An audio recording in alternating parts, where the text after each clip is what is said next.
Le slasher est un sous-genre du cinéma d'horreur centré sur un tueur, souvent masqué ou dissimulé, traquant un groupe de victimes, généralement des adolescents ou de jeunes adultes. Ce tueur, méthodique, élimine ses proies une à une, dans une escalade de tension et de sang.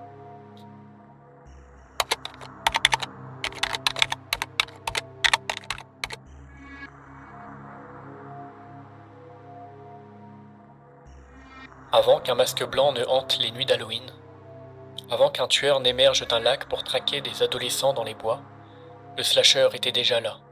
Il rampait à l'arrière-plan du cinéma, se construisant lentement, brique par brique, dans les coins sombres du suspense et du drame psychologique.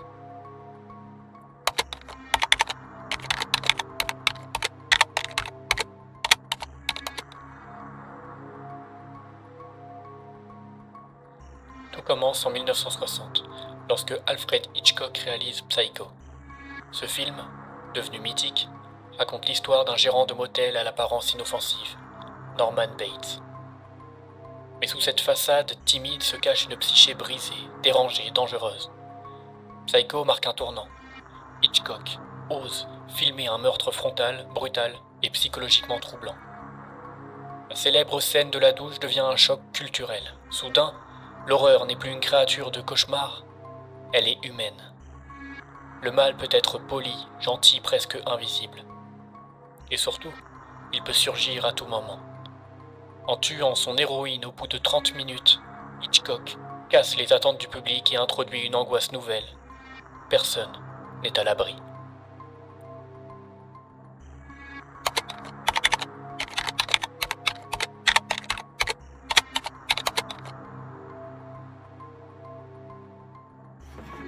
La même année, en Angleterre, Michael Powell pousse l'expérience encore plus loin avec Le Voyeur. Sorti lui aussi en 1960, ce film ose une chose inédite, nous mettre dans la peau du tueur. Mark, son personnage principal, filme ses victimes à l'instant où il les tue. À travers l'objectif de sa caméra, le spectateur devient complice. C'est dérangeant, audacieux, terriblement en avance sur son temps. Le Voyeur parle de voyeurisme, de trauma d'enfance, d'obsession morbide. Rejeté violemment à sa sortie, le film sera réhabilité bien plus tard. Mais entre-temps, il aura semé l'une des graines les plus noires du futur slasher.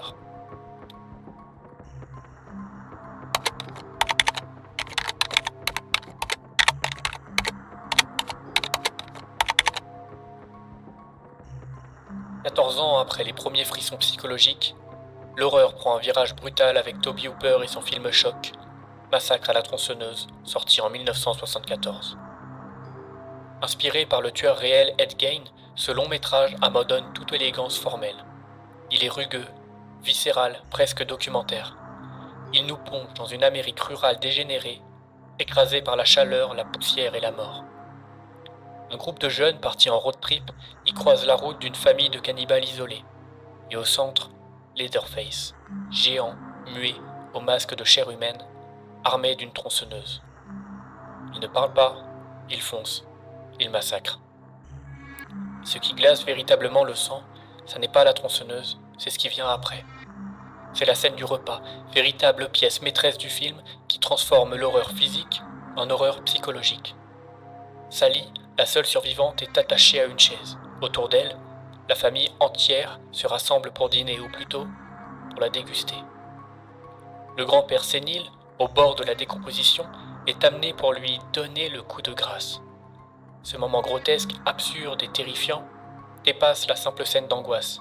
Il installe le cauchemar familial, une parodie de repas domestiques où les normes sociales sont inversées. Cette scène apporte quelque chose de fondamental au slasher.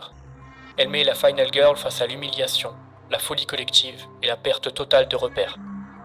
Ce n'est plus seulement une fuite ou une agression. C'est une épreuve psychologique, une plongée dans la déshumanisation. Sally ne lutte plus simplement pour sa survie, elle lutte pour sa sanité mentale. C'est aussi l'un des premiers moments où l'on comprend que le tueur n'est pas seul. Le danger n'est pas juste une force physique qui frappe, c'est une entité sociale, une structure familiale malade qui piège et détruit. Leatherface n'est qu'un rouage dans une mécanique plus vaste, plus tordue.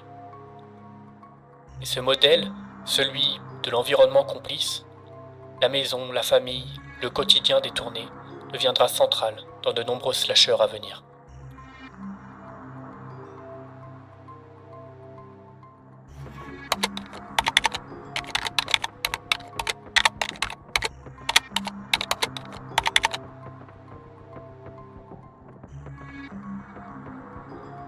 Cette même année, toujours en 1974, un autre film, plus discret, va pourtant poser les bases les plus précises du genre, Black Christmas de Bob Clark. L'histoire se déroule dans une maison étudiante à la veille de Noël. Des jeunes femmes reçoivent des appels téléphoniques anonymes avant d'être assassinées une à une.